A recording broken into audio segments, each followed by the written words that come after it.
developed by Paul Bin, a very famous reenactment sword maker, has just broken into the HEMA market. We'll be talking about the pros and cons of this sword and why it instantly became my personal favorite. Almost about a year or two ago, I saw Nick Thomas's video about his Chinkadea that he got from Paul Bin at probably an event, and he was very successful. He liked it. And as soon as I saw Paul Bin have swords coming out for sale, I had to jump for it because they are very, very affordable. Their pricing do vary, but all in all, they are all arming sword with an open-handed hilt, so their price range kind of fluctuates similarly. The first one that I got from Paul Bin is an early style Schiavone. He haven't made many of these, and so I contacted him asking, can he make one?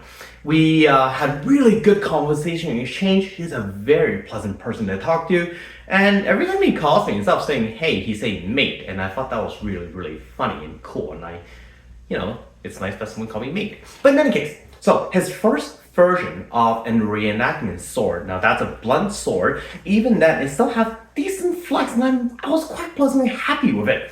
It has a really, really good rolled tip.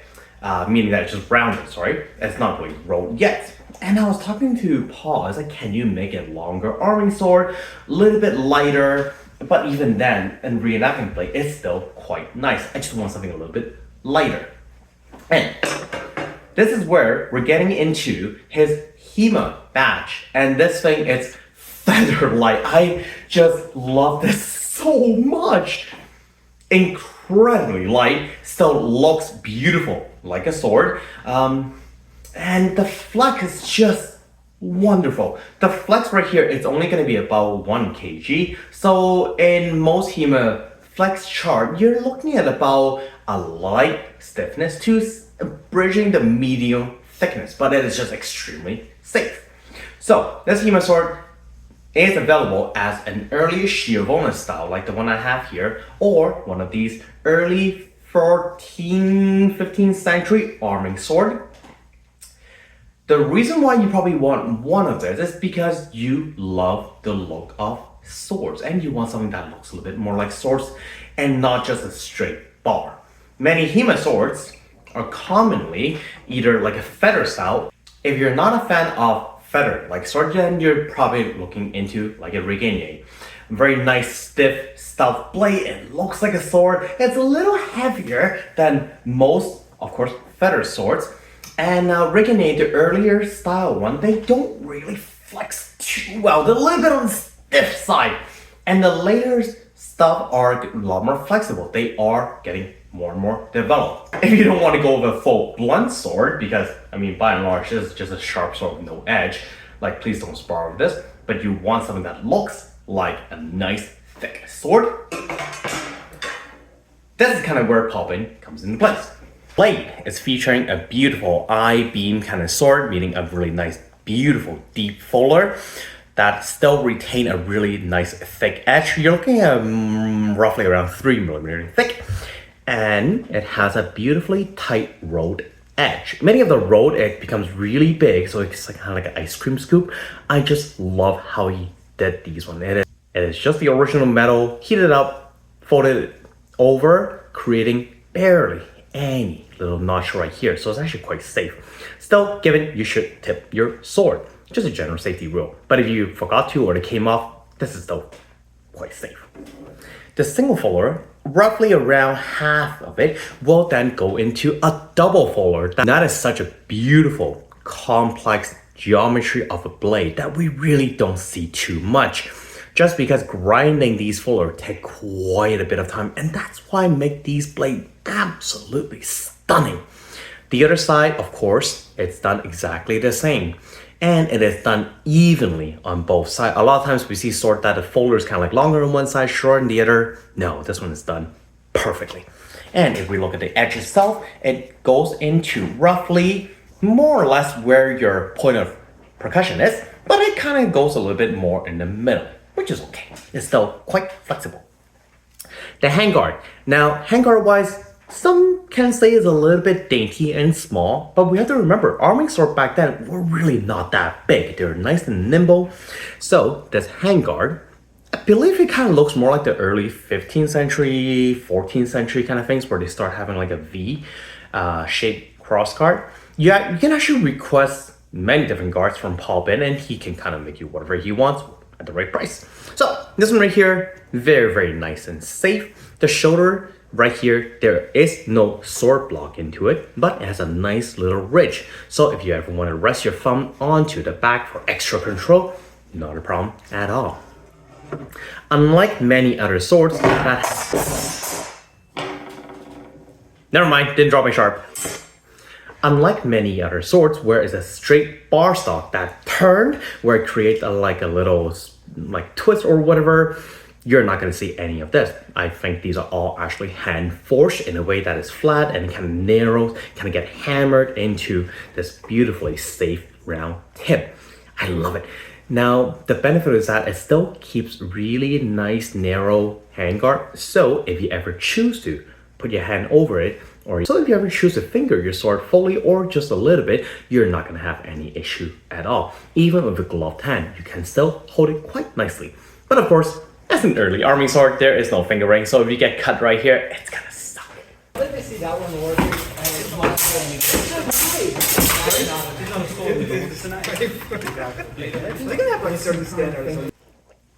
Hand wrapping itself, it's a really nice cord wrapping. Now, I think my glove is just a little rough. It's got a little bit roughed up, but all the cord is still quite nice and strong. The handle is actually quite nice. Many handles for HEMA swords are actually quite bulky, and I think that's just because your glove itself adds a bit of a material, so most blades will feature a very thick handle. This one is actually quite nice and narrow, so it's kind of like very similar to a lot of the antique that I have, or reproduction of antiques, which I love. Handle itself, it's starting off as almost like a nice rectangular shape on the very, very top, so it has 4 little ridges where the rectangle point is going to be at. I love it because now if I want to rest my hand while I'm doing a handshake grip, my hand can sit in the back of the sword, kind of like a saber, but that gives me a lot of really good point control.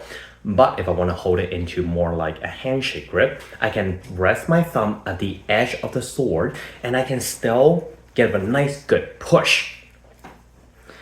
The pommel, it's where it really shines, I think, in the whole guard.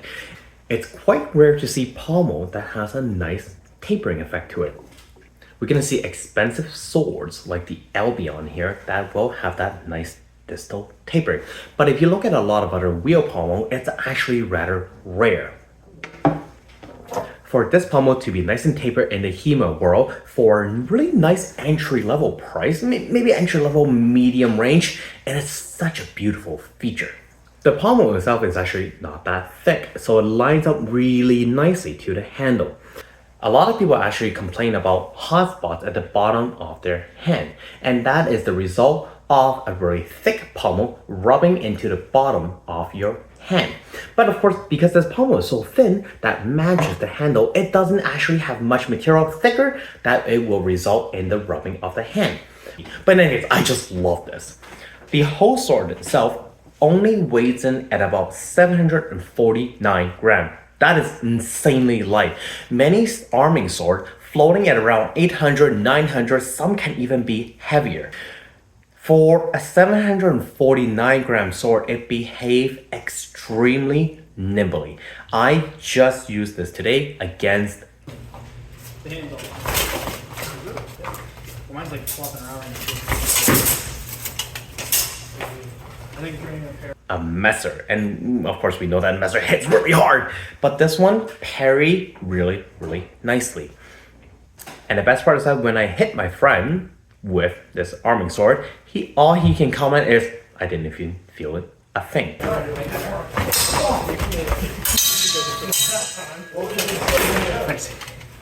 Which is fantastic, because arming sword, it's quite notorious for hurting a lot. But then again, if you offend me, I don't think I hit hard. Sorry for Thomas and a couple of recent friends who bruised. In any case, so it's just great, fantastic swords. Now, many of these pop-in swords will have, by and large, these feature. As long as you reach out to Paul and ask him, I am very interested in your HEMA sparring blade, he'll happily make you a few. I've actually talked to Paul a few times. We exchanged many words, and I told him what gear us HEMAists use, what we look after for a blade, and I think as a result, he built this beautifully. There's absolutely almost nothing I can say bad about it, because there isn't. It's just a good old arming sword, nice and nimble, nice and trusty. I love it. But are there any con in this arming sword, really? Now this is me literally nitpicking at it just because I have to, I guess I have to say something bad about the sword if I have to, but I just like it so much. Maybe me and this sword is still in the honeymoon phase. Perfect sword.